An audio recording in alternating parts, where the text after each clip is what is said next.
Moving on, we've got a fight that, believe it or not, Matt, you and I have talked about before. We've got Magomed Ankalaev taking on Ion Cutelaba. Can you believe it? We're back in the same spot we were, what, a month ago? You know what's interesting about this fight, and this is what I don't understand, and I almost never lay big favorites. If I'm laying a big favorite, I really have to feel very confident about it. Is a month ago when these guys were supposed to fight, and by the way, this is the third time this fight has been rebooked, is the fact that this line went from minus 370, rebooked with nothing in between, to minus 320, rebooked to nothing in between, to minus 270 or 280.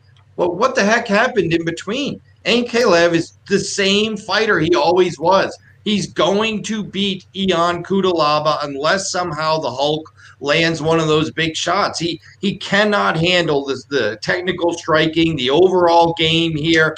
And I think Cutelaba, and maybe people just looked into him a little more. Some of the guys he's fought is really impressive. Jared Cannonier and Glover Teixeira, and he has all these big names on his resume, but he lost to all of them. And the guys he's beat are all guys that are there to be hit, slower guys. I mean, the four guys he beat in the UFC, and here's a really interesting stat. The four guys that Ion Cutelaba has beaten in the UFC are 4-8 since they fought Cutelaba.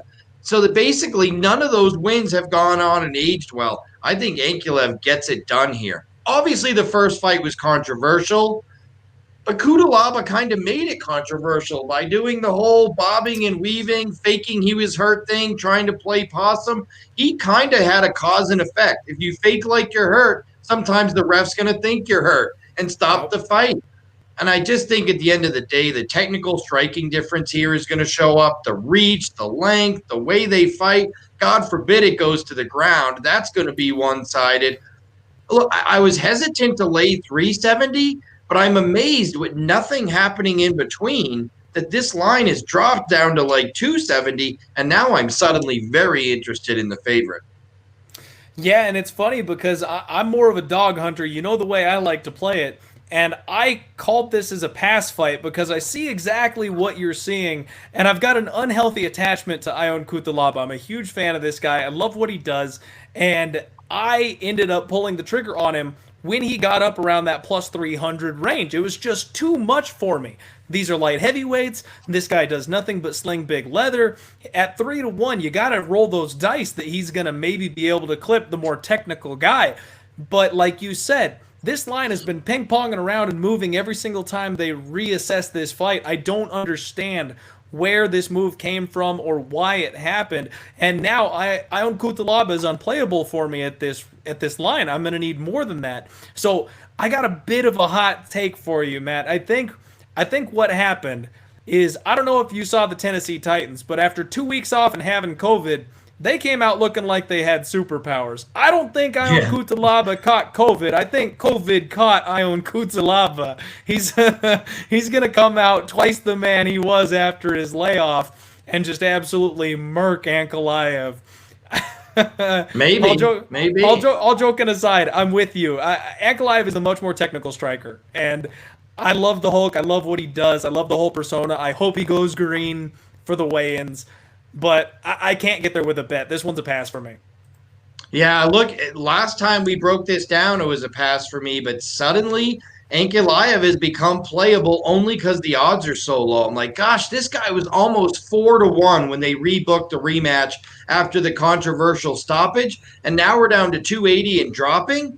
At some point, the value's just there. And I'm with you. I never bet favorites. Like anything over 200, I'm just like, I got to find a way to reduce that risk mitigation or pass, or because I don't really like parlaying fights, because then again, you're adding things that have to get accomplished to it, and the odds are never, true to outcome.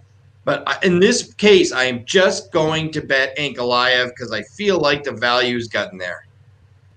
And if memory serves correctly, you had a play on the total last time out, didn't you? Are you looking to go back to that as well?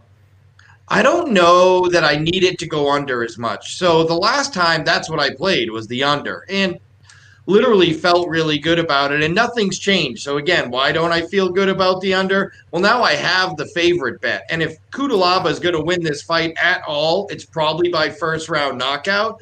So I think that has a chance of losing both. Or a late knockout. I mean, he's always in it, right? Just because the fact that he's still in there throwing bombs, it could go over, and my guy gets knocked out. So at the end of the day, I think I'm just going to stay away. And I think Cutelaba is pretty tough, and he showed that he's pretty game. The Cannonier fight, they exchanged back and forth, and he was able. I mean, granted, Cannonier was a smaller light heavyweight. He's a big middleweight. But he's bigger than Cutelaba, and they stood and traded, and Cutelaba ate those shots. And he's super dangerous. I mean, granted, we all know the path to victory for Cutelaba. He almost got Glover out of there. He had Glover in bad shape, and then the tide got turned. But at the end of the day, he just doesn't tend to get it done in these fights. And the guys that he has beaten in the UFC, not very impressive since. It's one of those resumes, step up and lose, step down and win. This is a step up for Cutelaba. He just hasn't got it done in these spots in the past. That's a totally valid way of looking at it, and you're right. I own Cutelaba. He went the way of Ryan Bader, where he got a little overzealous when he had Glover rocked, and I can't wait to get Glover back. We'll be talking about a fight of his coming up pretty soon here, because he's basically my favorite old dog in the UFC today. So he's got that veteran savvy like nobody else. Yeah, Glover's awesome. So we're getting up there on these fights. We've got 490 live viewers hanging out with us. Thank you all so much for spending your evening here talking UFC 254 with us. We appreciate you being here. This is odds.com. Do me a favor, smash the like button there on the show. We've got my guest, Matt Holt, the president of U.S. Integrity, cutting some time out to spend with us this evening. So I appreciate you all being here, and I'd love to get over that 500 cap. That's my personal record, is hitting 500, so it'd be fun to break that right here live on the show. I do have to give a quick shout out to the boys over at GOATCapitalSports.com. They're my other sponsor, and we do a lot of content here at Odds HQ. If you're looking for breakdowns and free picks, that's what we do. If you're looking to just have someone basically tell you where to put your money. They've got very reasonable membership packages. Let them know Clint sent you. Go check out the boys at GOATCapitalSports.com. They've been crushing all the other sports that have been going on right now, and all I can tell you about is MMA. So